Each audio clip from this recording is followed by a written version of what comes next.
দেশের দক্ষিণাঞ্চলের কয়েকটি এলাকায় আজ দুপুরের মধ্যেই বজ্রসহ বৃষ্টির আশঙ্কার কথা জানিয়েছে বাংলাদেশ আবহাওয়া অধিদপ্তর।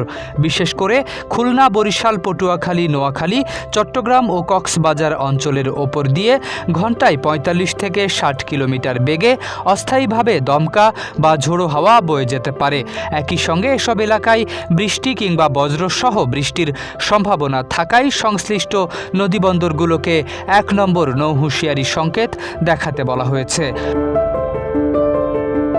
আবহাওয়া অফিস জানিয়েছে, আগামী ২ থেকে ৩ দিন দেশের অধিকাংশ এলাকাতেই মাঝারি থেকে ভারী বৃষ্টিপাত অব্যাহত থাকতে পারে।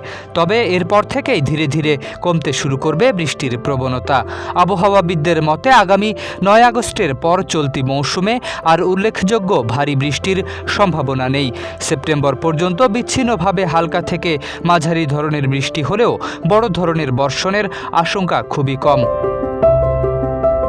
অন্যদিকে অনেকের কাছে তাপমাত্রা তুলনামূলক কম মনে হলেও বাতাসে জলীয় বাষ্পের পরিমাণ বেশি থাকায় ভ্যাপসা গরমের অস্বস্তি এখনও রয়ে গেছে। আবহাওয়াবিদদের ব্যাখ্যা অনুযায়ী বাতাসে আর্দ্রতা বেশি থাকলে শরীরে প্রকৃত তাপমাত্রার চেয়ে ২ থেকে ৩ ডিগ্রি সেলসিয়াস বেশি গরম অনুভূত হয় এবং ঘাম সহজে শুকাতে না পারায় অস্বস্তিও বাড়ে।